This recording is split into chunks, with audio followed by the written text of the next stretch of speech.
안녕하세요. 저는 지금 30대 중반에 인생의 풍파를 모조리 겪었다고 생각하는 여자입니다. 정말 제가 왜 이곳을 이제서야 알게 된 건지, 얼마나 대나무숲 같은 공간을 찾고 있었는지 모릅니다.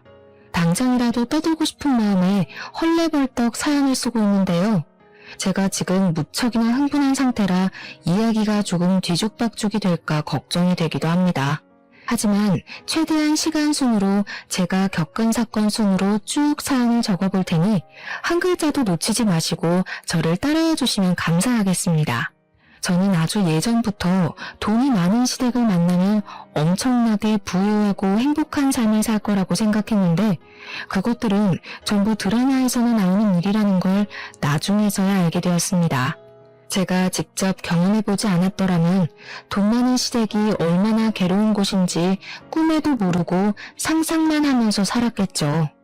저는 초등학교 교장 선생님까지 하고 정년퇴직을 하신 아버지와 집에서 자식들을 챙기는 것을 가장 우선으로 생각하시며 살아온 어머니 밑에서 자랐습니다.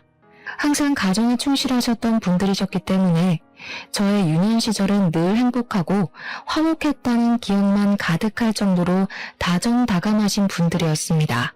부모님께서는 어릴 때부터 인생만큼은 바르게 자라야 한다는 육아 철칙이 있으셨던 분이셨기 때문에 저는 어른을 공경하고 인사를 가장 중요시하는 사람으로 자랐습니다. 서비스업에 종사하시는 분들을 절대 무시하지 않고 대중교통을 이용할 때에도 인사를 꼭 하는 그런 어른으로 자랐습니다. 누군가의 도움이 필요하거나 누군가에게 도움을 줘야 하는 일에 있어서 부끄러워하지 않고 최선을 다하며 살았기에 주위 평판도 꽤 괜찮았습니다.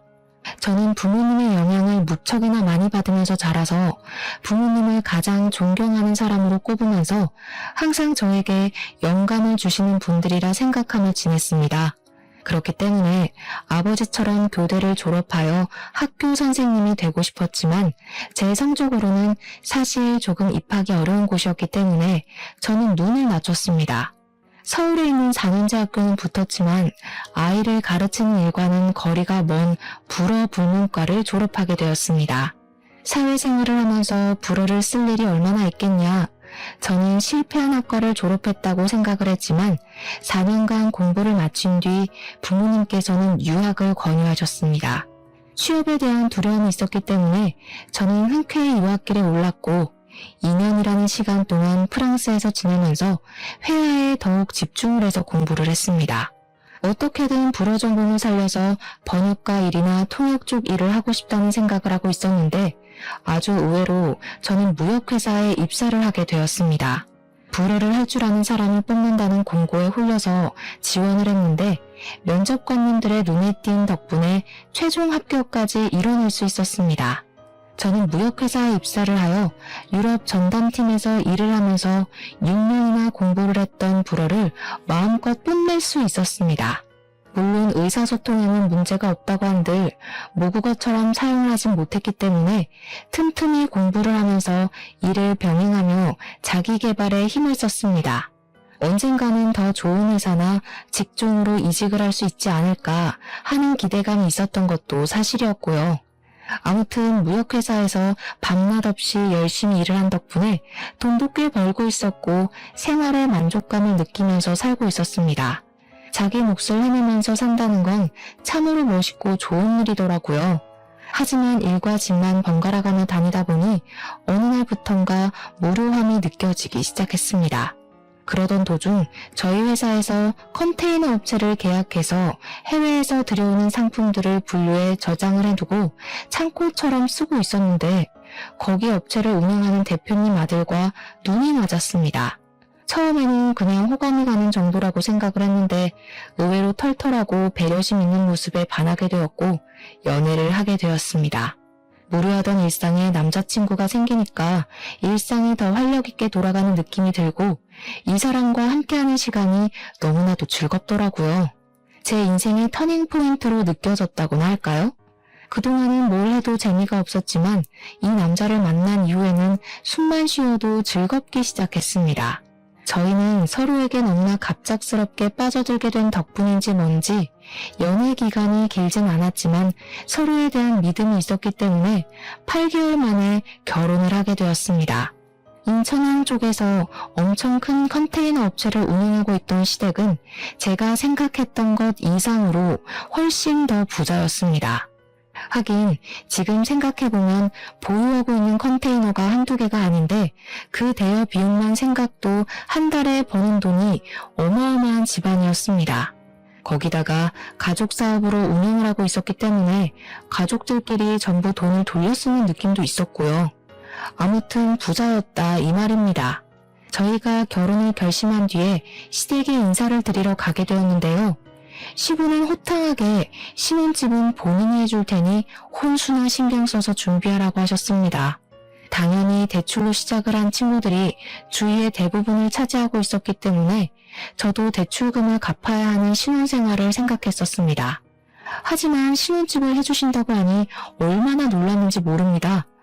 혼수 준비를 잘 하라고 하셨으니 제대로 준비해야겠다고 생각을 했죠. 예상보다 큰 시부의 톤에 입이 귀에 걸리려던 그때 시모가 조용히 저를 부르더니 빽빽하게 뭔가가 적힌 종이를 슬쩍 건네주시더라고요. 거기 쓰여있는 것들이 전부 예단 목록이니까 서운하지 않게 잘 준비해라. 그런데 그 종이에 무슨 친인척들 선물 목록까지 싹 다 적혀있는 게 아니겠습니까? 이걸 전부 다 해오라는 말씀이세요? 양이 장난 아닌데요. 이것도 추리고 추린 거야. 집까지 떡하니 우리가 해주는데 당연히 친인척들 섭섭지 않게 챙겨야 하지 않겠니? 이런 게 우리 집 클래스란다. 저는 너무 많은 목록과 비싼 가격의 상품들로 이루어진 예단 목록을 보고 멈칫할 수밖에 없었지만 그 이외의 모든 비용은 시댁에서 부담하시겠다고 하시더라고요. 그러니까 제가 준비해야 할 건 시댁 식구들의 친인척들에게 구색을 맞춰줄 것들만 챙기면 된다 이 말이었습니다. 결혼식부터 신혼여행에 신혼집까지 전부 시댁에서 준비를 해주겠다고 하시는데 제가 뭐 손해보는 장사는 아니라고 생각을 하기도 했고요. 저는 그 종이를 들고 집으로 와서 부모님께 보여드리며 이것만 제대로 준비하면 나머지 들어가는 비용은 걱정하지 않으셔도 될 것 같다고 했습니다. 저희 부모님께서는 예단 목록을 보고 조금 놀라시긴 했지만 그래도 딸이 결혼하는데 이 정도는 해줄 수 있다고 하시더니 준비를 싹 해주셨습니다. 그래서 그 목록을 전부 시댁으로 보내드렸더니 시모가 아주 싹싹하고 호탕한 며느리가 들어왔다면서 흡족해 하셨습니다. 저한테 돈을 쓸 때는 팍팍 써야 한다면서 앞으로 잘 지내보자고 하시는데 말마따나 우리 시모가 아주 호쾌하신 성격이구나 하고 저도 좋았죠. 하지만 그게 그런 성격이 아니라는 것을 뒤늦게 알게 되었습니다. 시모는 그냥 돈이라는 위험한 무기로 갑질을 하는 것을 좋아하시는 분이었고 내게 이만큼을 너에게 했으니 너도 나에게 이만큼은 해야 한다는 생각을 가진 사람이었습니다. 물론 그게 뭐가 문제냐고 주는 만큼 받는 거라고 생각하시는 분들도 당연히 있으실 거라 생각합니다. 저도 기브앤테이크라고 생각을 하거든요. 하지만 시모는 형편이 어마어마하게 좋은 사람이지만 남들은 그만큼 따라가는 것조차도 벅찬 사람들이라는 것이었습니다. 한마디로 돈이 있는 사람이 베풀고 돈이 모자란 사람들에게 자기가 한 것만큼 베풀어라 하시니 그게 어찌 기브앤테이크가 될 수 있겠습니까?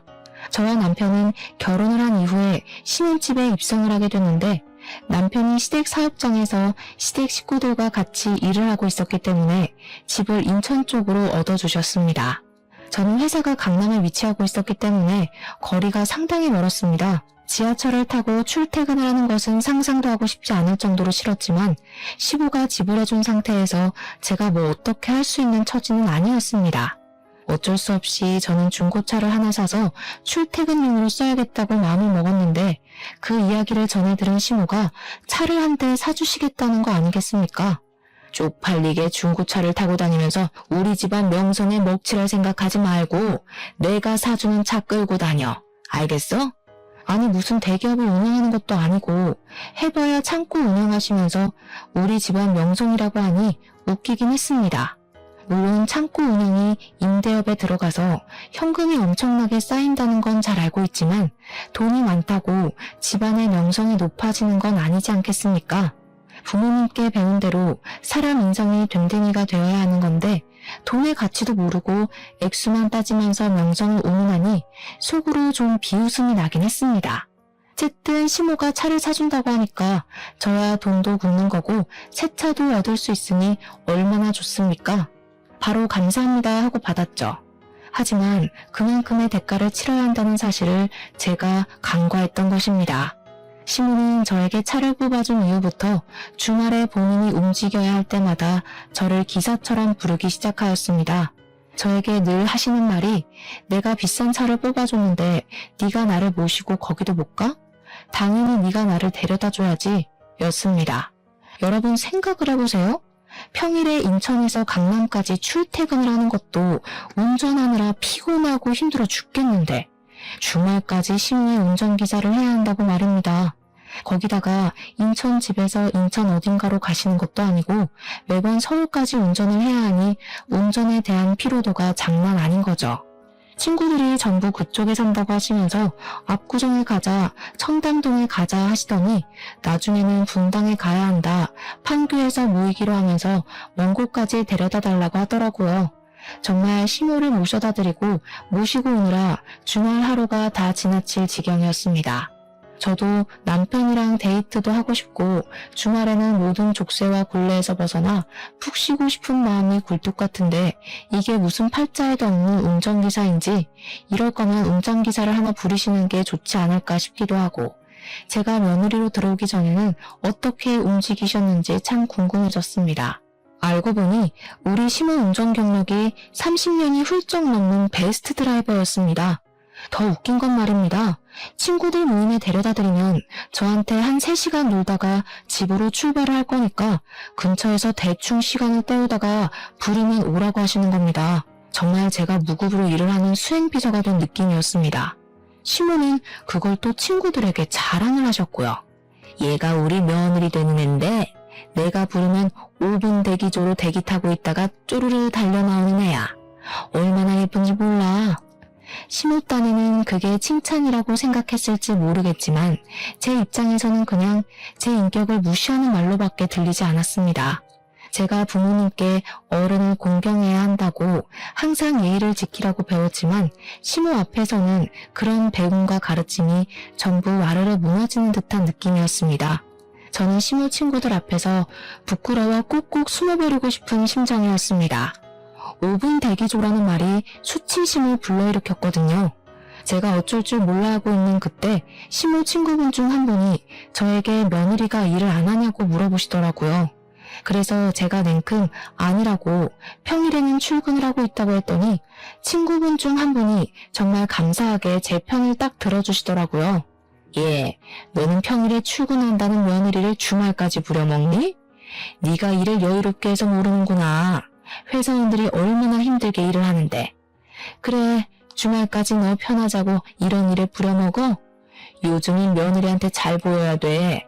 그래야 말년에 편하게 산다니까. 그러니 시모가 피식 웃으면서 친구분을 향해서 말을 하시더라고요.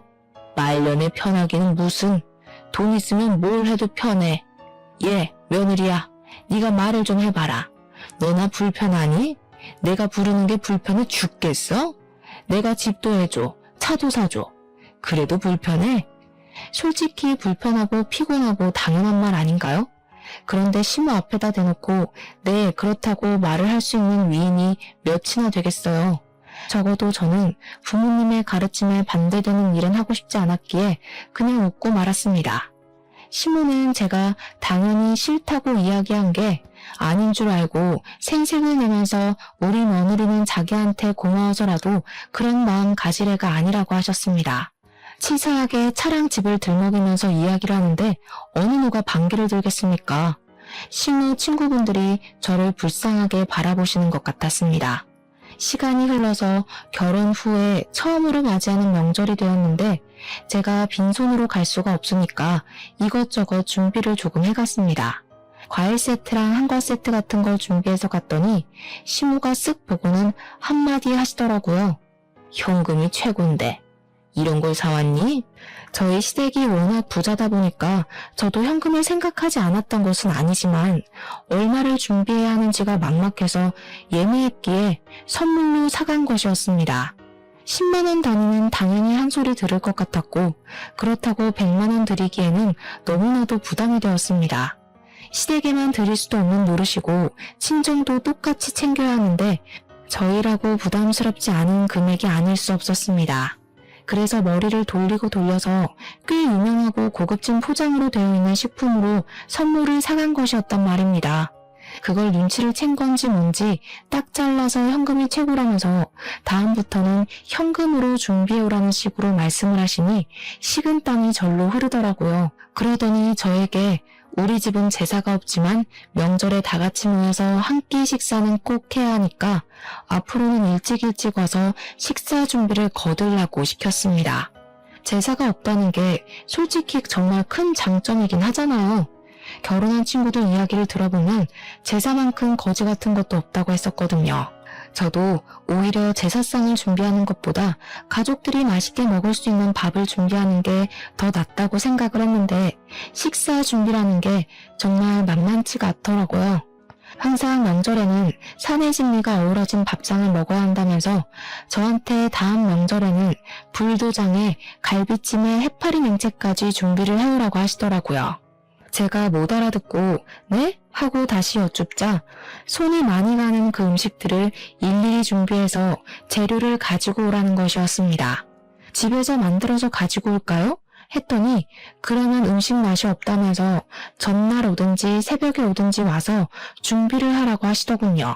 그때부터 저는 무슨 일이 생기기만 하면 시댁으로 달려가야 했고 명절에 친정집에 가는 건 사치라고 여겨질 정도로 시댁에만 매달려야 했습니다. 시모가 집에서 친구들이랑 파티를 할 예정이라며 저에게 음식을 하고 집을 꾸미는 일을 시킨 적도 허다하게 많아서 제가 파티회사 직원이라도 된 줄 알았습니다. 시도 때도 없이 이거 해줘라 저거 해줘라 정말 사소한 것 하나까지도 본인은 귀찮으신 건지 저에게 다 시키셨습니다. 물론 제가 처음부터 거절을 했었다면 이야기가 조금 달라졌을지도 모르겠지만 이미 발을 담갔고 자꾸 저에게 너네 집 내가 해줬잖아를 달고 사시니 무시가 안 되더라고요. 남편에게 제가 너무 힘들다고 내가 일을 안 하는 것도 아니고 인천에서 강남까지 출퇴근한 것도 힘든데 시도 때도 없이 주말만 되면 불러대는 시모 때문에 스트레스를 받는다고요. 그러니까 남편이 저에게 웃으면서 그러더라고요. 너는 부자시댁 만나서 돈 걱정 없이 살잖아. 제가 진짜 부자시댁을 만나서 시부모님 블랙카드 펑펑 쓰고 일도 안 하고 집에서 관리나 받는 삶을 살았으면 주말에 운전기사 100번도 도와줘. 하지만 여자가 집에서 놀기만 하는 건 별로라면서 저에게 회사를 계속 다니라고 조롱하고 생활비도 쥐꼬리만큼 주면서 부자시댁 만나서 걱정 없이 산다고 하니 덜 열받더라고요. 저는 남편에게 차라리 가난하게 살아도 좋으니까 주말에는 좀 쉴 수 있게 해달라고 했습니다. 지난 주말에도 시모 집에서 친구들이 모인다고 밥할에서 밥하고 저번 주에는 시댁 대청소를 한다고 불러서 저에게 짐 정리를 시키시지 않나. 여보, 우리 집 청소 안 한 지도 벌써 몇 주가 된 줄 알아? 그 사이에 내가 시모한테 불려가서 온갖 잡일을 한 게 얼마인 줄 알고 나 지금 친정집에 못 간 것도 2달이나 된 거 알지? 2달 사이에 시댁은 7번이나 갔다 왔어. 7번. 그러니 남편이 시큰둥하게 아 그래? 하면서 그래도 뭐 어쩌겠냐고 하더라고요. 우리가 사는 집, 타는 차 모두 시댁에서 지원해 주신 거 아니냐고요. 남편은 그냥 실실 웃으면서 시부모가 딸 같은 며느리가 들어왔으면 좋겠다고 노래를 불렀는데 며느리 생겨서 신나서 저러는 거라고 변명을 하더라고요. 그때 결혼 선배들이 말을 했던 남편이 왜 남의 편이라는 건지 절절하게 깨닫게 되더라고요. 어쩜 자기 마누라가 힘들다는데 어쩌겠냐는 소리만 주야장천하는지 저런 걸 남편이라 두고 살아도 되는 건지 고민이 될 정도였습니다. 하루는 웬일로 시모가 일하러 오라는 소리가 없길래 이게 몇 주 만의 휴식이냐 싶어서 집에서 탱자탱자 놀고 있었습니다. 그런데 고요한 정적 속에서 띠리릭 하면서 현관문 도어록 비밀번호가 열리는 소리가 나는 게 아니겠습니까? 순간 도둑이 들었나 싶어서 너무 놀라 가슴이 쿵쾅쿵쾅 뛰고 부엌으로 달려와서 무기가 될 만한 것을 찾아야 하니 고민을 하고 있었습니다. 그런데 현관문에서 시무가 너무나도 당당하게 걸어 들어오고 있는 것이 아니겠습니까? 정말 깜짝 놀라서 소리를 막 질렀습니다. 그러니 시무가 놀라서 사색이 된 제 얼굴을 보면서 귀신이라도 봤냐고 뭘 그리 놀라냐고 깔깔 웃으시는 게 아니겠습니까? 비밀번호를 어떻게 알고 들어오신 거예요? 내가 사준 집인데 왜 모르겠니? 불시에 찾아와 보기를 참 잘했지. 집안 꼴이 도대체 이게 뭐냐? 평소에 이러고 사는 거야? 우리 아들 천식도 있는데 먼지가 이리 많아서는 정리 좀 하고 살아라. 회사에서 벌면 얼마나 번다고 그깟 푼돈 벌러 나간다고 집안일에 하나도 신경을 안 써. 자고로 집안이 깨끗해야 밖에 나가서도 깔끔 떠는 법이란다. 그러더니 집안에 널브러져 있는 것들을 발로 하나도 밀면서 들어오시는 겁니다. 물론 제가 일한다고 바빠서 집을 잘 못 치우기는 했지만 그걸 발로 밀면서 따지고 보면 시무가 주말마다 불러내니까 정리할 시간이 부족했던 것도 있었는데 어쩜 그렇게 이기적으로 생각하고 말을 하는지 제가 당황해서 발로 밀지 마시라고 이야기를 하는데 시무가 제 말을 자르고 말을 하더라고요. 나 시원한 커피 좀 타줘. 제가 카페인을 마시면 심장이 너무 빠르게 뛰어서 집에 있는 커피라고는 믹스커피가 전부였었거든요. 제가 믹스커피에다가 얼음을 타서 가져다 드리니까 미간을 팍팍 구리면서 말씀을 하셨습니다. 예, 집에 아이스 아메리카노 같은 건 없니? 그 커피 뽑는 기계도 없어? 제가 커피를 잘 못 마셔서요. 마시면 심장이 빠르게 뛰어서 불편해요. 아유, 촌스럽다 촌스러워. 앞으로는 내가 자주 올 수도 있으니까 커피 내리는 기계 하나 사도 나는 아이스 아메리카노만 마시니까. 어머님이 왜 저희 집에 자주 오세요? 저도 당황스러워서 필터를 거치지 않고 직설적으로 시무에게 말을 했더니 시무가 눈을 뾰족하게 뜨고는 저에게 말하더라고요. 예, 내가 오는 게 불만이니? 왜?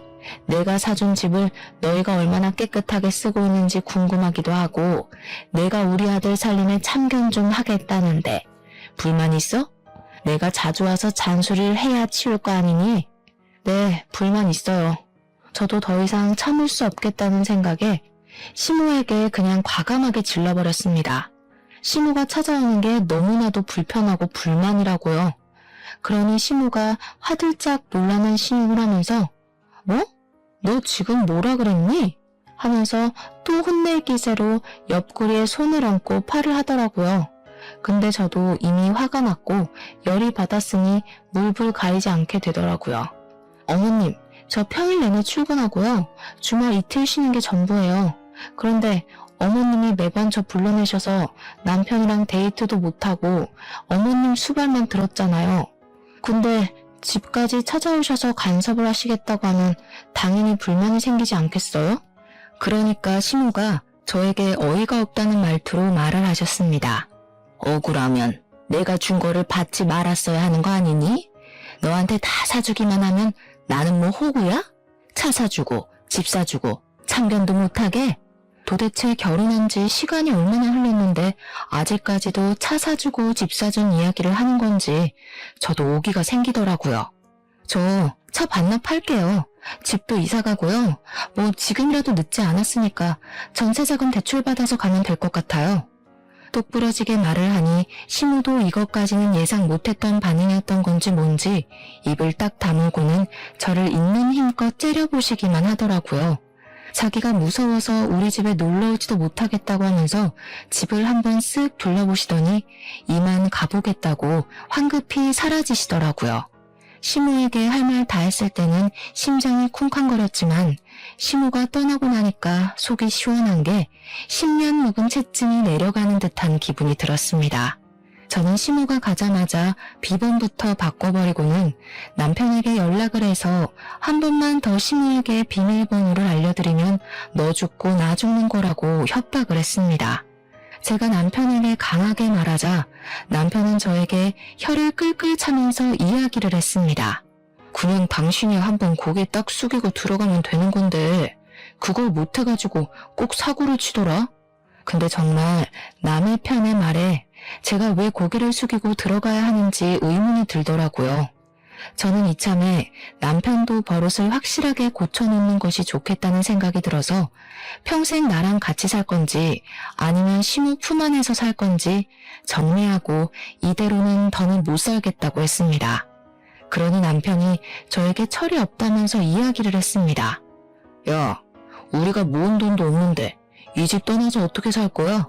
이 집 사는 동안에는 엄마 말 무조건 들어야지. 그리고 우리 애도 가지고 할 건데 그때 우리 부모님 지원 안 받을 거야? 둥글게 살자. 그리고 너 많이 힘들면 그냥 일 그만두면 되잖아. 그 회사에서 하는 일도 별로 없으면서 월급도 쥐꼬리고. 남편이 제 일까지 무시하는 발언을 하니까 우리 부모님께서 이런 무시를 당하라고 저를 유학까지 보내주신 게 아닌데 하는 생각이 들었습니다. 물론 남편이 버는 것에 비하면 얼마 되지 않는 돈일 수도 있지만 세상을 돈으로 급 나누고 무시하고 멸시하고 그러는 법이 어디 있습니까? 남편의 말은 시댁에서 지원을 해주는 게 친정보다 많기 때문에 당연히 친정보다 시댁 말을 더 잘 들어야 한다는 것이었습니다.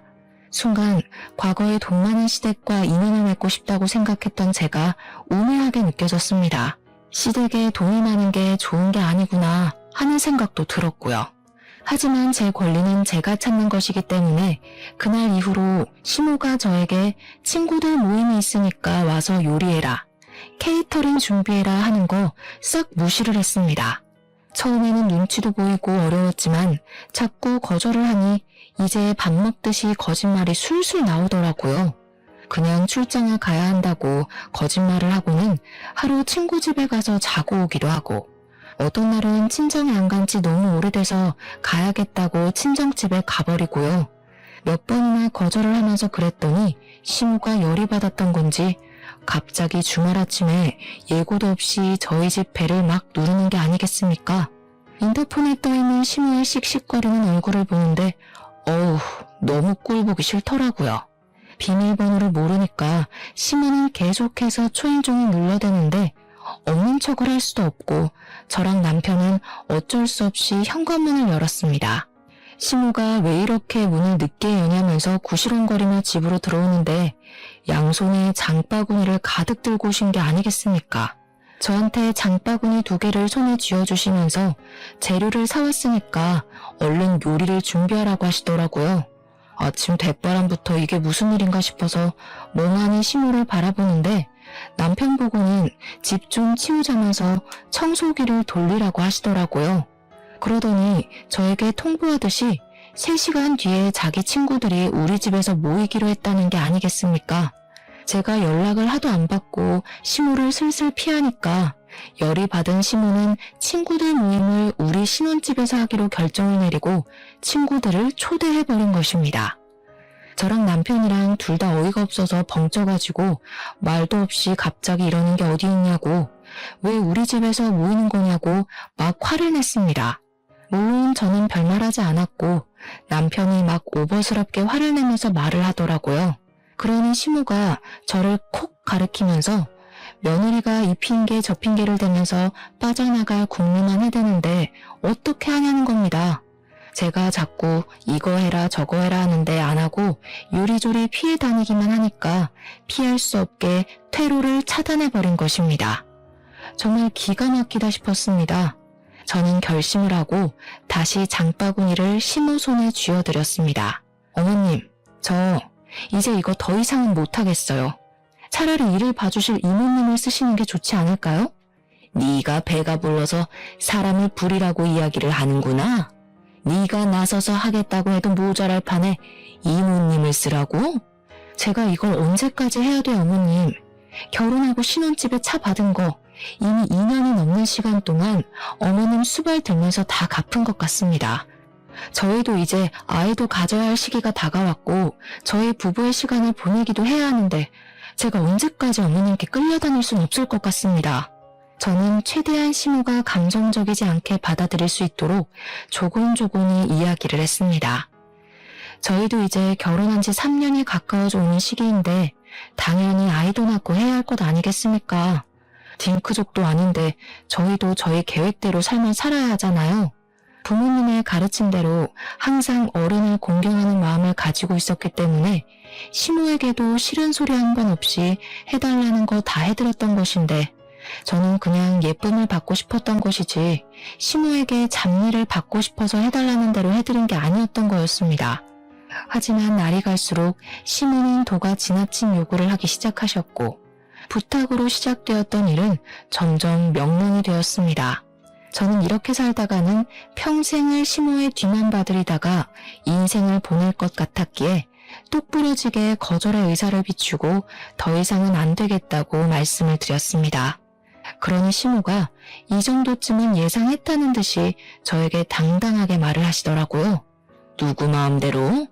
너는 이 집에 사는 동안 무조건 내 말을 들어야 해. 임신을 하겠다고? 그럼 회사부터 그만두고 이야기를 해라. 어차피 육아를 하다 보면 회사를 출근하기도 어려울 텐데 그만두고 나중에 일하고 싶으면 우리 사업장으로 들어오면 돼. 시모는 답이 정해져 있는 사람처럼 제 말은 깡그리 무시를 하고 본인이 할 말만 하셨습니다.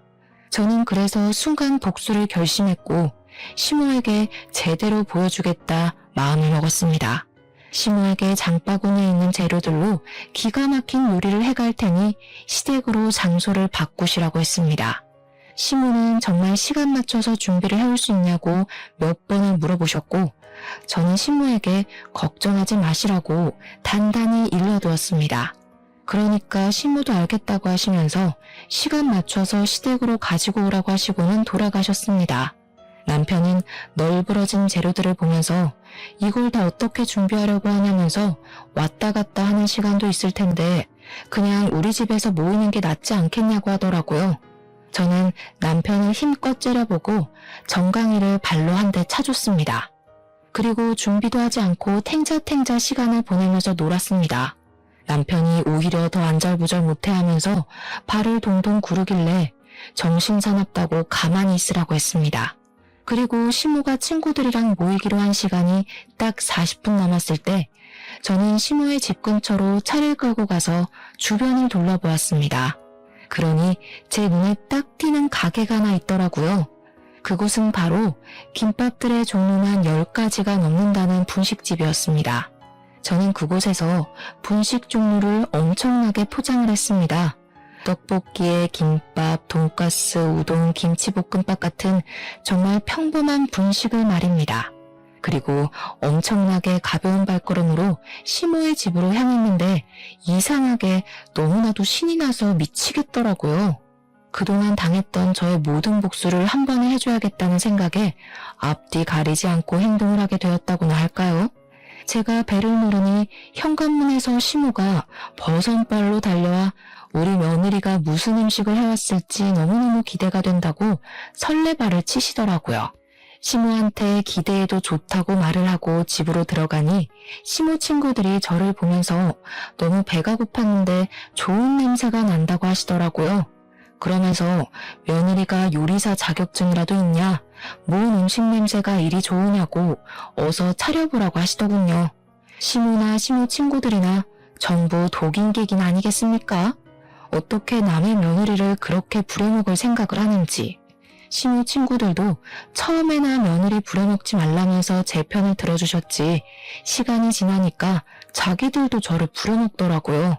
지금 와서 생각해보면 애초에 제 편을 들어줬던 그 행동들도 전부 가식이 아니었을까 싶습니다. 저는 미리 포장해온 분식집 음식들을 하나하나 식탁 위에 올려놓으면서 나무젓가락까지 세팅을 마치고 시모 친구들을 불렀습니다. 다들 이게 뭐냐는 얼굴로 저를 바라보시는데 시모의 얼굴이 점점 빨갛게 달아오르시더라고요. 저는 비닐 포장도 깔끔하게 벗기지 않고 위에 보이는 데만 북북 찢어서 시모 친구들에게 내밀었습니다. 여기가 바로 천국의 맛이라는 김밥집이에요. 엄청 유명해서 전국에 체인점만 수천 개가 넘는데 드셔보셨어요? 아니, 너 지금 이게 무슨... 제가 요리를 해보려고 하긴 했는데 역시 전문가의 손길이 훨씬 맛있지 않을까 싶어서 이렇게 준비해 왔습니다. 시모 친구들은 너저분하게 차려진 싸구려 분식들을 보면서 아무 말도 못하고 입만 떡 벌리고 계셨고요. 시모는 부들부들 떨면서 저에게 삿대질을 하셨습니다. 네가 감히 나한테 망신을 주려고 이런 짓을 벌여? 에? 아닌데요, 어머님. 저는 훨씬 더 맛있는 거 드시라고 일부러 포장해온 건데요. 아, 그리고 어머님, 저 이제 차 필요 없을 것 같아요. 제가 이 차를 타고 다니는 게 더 피곤한 것 같더라고요. 그러면서 시모의 손에 차키를 떡하니 들려주니 시모 친구들도 사태 파악이 되는 건지 자기들끼리 어머어머 하면서 수근수근 거리더군요. 시모는 평소에 며느리는 내 손 안에 있다고 친구들에게 자랑을 하시던 분이었는데 친구들 앞에서 제대로 망신을 당하게 생겼으니 콧구멍까지 커지셨습니다. 거친 숨소리를 뿍뿍 내뱉으면서 정말 저를 한 대 칠 기세로 째려보시는데 저도 간덩이가 배 밖으로 나와서 그런지 하나도 무섭지가 않더라고요. 그냥 이런 거지 같은 생활을 빨리 끝내고 싶은 마음만 가득했습니다. 야, 내가 집도 사줘 차도 사줘 너한테 얼마나 해줬는데 지금 이게 나를 뭘로 보고? 어머님, 말은 바로 하셔야죠. 집은 아들 주신 거고 차는 제가 돌려드렸잖아요. 그리고 차 얻어 타는 동안 제가 어머님 운전기사 매일같이 했는데 그건 왜 쏙 빼세요? 예단 목록도 A4 용지 한 장 꽉 채워주신 거 허리띠 졸라매고 빚까지 내서 해드렸는데 저는 뭐 맨몸만 왔나요? 너 지금 말 다 했어? 아니요, 다 안 했는데요. 거기다가 갑질은 또 오죽하셨어요? 이렇게 친구분들 모일 때마다 저 못 부려먹어서 암달난 사람처럼 구셨잖아요. 제가 그동안은 참아야 복이 온다고 생각해서 참았는데 이제 더는 못 참겠어요. 차도 반납했으니까 저 찾지 마시고 불쑥불쑥 아들 집이라고 비밀번호 눌러서 들어오시는 거 교양 없는 행동인 거 아시죠? 그러면서 가볍게 콧방귀를 끼고 나오는데 뒤에서 시모 친구들이 어머, 너 아들 집에 그렇게 막 들어갔어? 하는 소리가 들리더라고요. 시모가 제 이름을 외치면서 아악 하고 소리를 지르는 게 들렸지만 저는 애써 무시하고 택시를 타고 집으로 돌아왔습니다. 남편이 저한테 음식 준비도 안 했는데 안 혼났냐고 물어보더라고요. 그래서 분식집에서 포장을 해갔다고 하니까 놀래서 저를 쳐다보더라고요. 여보도 반품당하고 싶지 않으면 똑바로 행동해. 나랑 이혼하고 싶어? 그러니 남편이 고개를 절레절레 저으면서 이혼은 하고 싶지 않다고 하더라고요. 나는 지금 목 끝까지 이혼하고 싶다는 말이 차올랐거든? 근데 내가 마지막 기회 줄게. 나 차도 반납한 마당에 더 이상 무서울 거 없거든. 그니까 처신 잘해. 그러니까 남편이 고개를 끄덕였습니다. 시모가 언제쯤 찾아오나 기다리고 있는데 호랑이도 제 말하면 온다고 1시간쯤 지나고 시모가 씩씩거리면서 찾아왔더라고요. 야, 문 열어. 평소 같으면 당연히 제가 버선발로 뛰어가서 문을 열었겠지만 이번에는 남편이 재빠르게 달려나가서 문을 열어주더라고요. 하지만 아무도 예상하지 못했던 일이 벌어지고 말았습니다. 당연히 제가 나올 줄 알았던 시모는 문이 열리자마자 콜라를 냅다 남편의 얼굴에 쏟아부어버린 것입니다. 남편이 으악하면서 눈에 콜라가 들어간 것 같다고 비명을 지르자 시모는 거기서 왜 네가 나오냐고 당황을 하더라고요. 남편이 우리 집에서 내가 나오지 누가 나오겠냐고 눈 따갑다고 난리를 치는데 그 꼴을 보는 저는 참으로 기가 막혔습니다. 아이고, 내 정신이야. 야, 네가 그러고도 며느리야? 네가 아주 죽고 싶어서 환장을 했지? 아주 사람 얼굴도 못 들고 다니게 그런 쪽팔림을 줘? 어머님, 평소에 사람들 앞에서 제 자존심 깎을 때는 그런 생각 안 하시다가 본인이 역지사지로 당하니까 난리를 치시네요? 뭐? 난리? 네가 아주 시애미를 우습게 보고 발악을 하는구나. 너 내 며느리로 인정 못한다. 나가. 어디서 나가요? 이 집 우리 남편만이 집이고 남편한테 사주신 거잖아요. 누가 내 아들 보고 나가래? 너 나가라고 너. 이혼해. 우리 아들이랑 당장 이혼해. 당신 나랑 이혼할 거야? 그러니 남편이 고개를 절레절레 저었습니다. 아니, 내가 왜 엄마 때문에 이혼을 해? 난 지금 생활 너무 편하고 좋은데. 싫어. 나 이혼 안 할 거야. 그러자 시모가 가슴을 팡팡 치면서 왜 이렇게 애가 바보처럼 구냐고 세상에 좋은 여자 많다고 하더라고요. 근데 순간 그런 생각이 들더라고요. 이 남자랑 살면 제가 평생 이 꼴을 좋든 싫든 보고 살아야 하는데 그걸 다 용서하게 될 만큼의 이 사람의 장점을 모르겠는 겁니다. 저도 모르게 깨달음이 팍 생기면서 애가 없을 때 이혼하자는 마음이 들었습니다. 그래서 남편에게 그냥 우리 이혼하자고 했죠. 그러니 남편도 시모도 놀라더군요. 너 지금 너네 엄마가 와서 이 난리를 피우는데도 하는 말이 이 생활이 편하다밖에 없잖아. 너는 편할지 몰라도 나는 지옥 같았거든 지난 2년이? 그러니까 내가 이 희생을 치르면서까지 너랑 살 이유가 없어. 아줌마 아들 반품할게요. 앞으로 이 멍청이 잘 데리고 사시면서 아줌마 마음에 드는 여자랑 결혼시키세요. 그 말을 뱉고 나니까 너무나도 속이 후련하더라고요. 그리고 짐만 챙겨서 바로 친정으로 오는데 웃음이 그렇게 나더라고요. 친정 부모님께 모든 이야기를 전달하고 이혼을 하겠다고 하니 어머니는 말없이 안아주시고 아버지는 담배를 태우셨습니다. 남편은 그날 이후부터 매일같이 친정에 와서 잘못했다고 빌었지만 저희 부모님께서 각양각색의 방법으로 쫓아내다가 결국에는 경찰까지 부르게 되었습니다. 경찰이 오고 나서는 남편도 충격을 받은 건지 더 이상 찾아오지 않더라고요. 협의 이혼으로 처리가 잘 되어서 저는 위자료 자체는 못 받았지만 재산 분할로 넉넉한 돈을 챙겨받았습니다. 아이가 없어서 다행이었지 애라도 있었으면 애 때문에 이혼을 못했을 거란 생각이 들었죠. 앞으로 저는 동동거리는 사람들이랑은 거리를 두고 살기로 했고 제 가치를 인정해주는 사람을 만나려고 합니다. 전 시댁 식구들처럼 본인들의 가치를 제대로 알지 못하고 허세에 찌든 사람들이랑은 상종하지 않으려고요.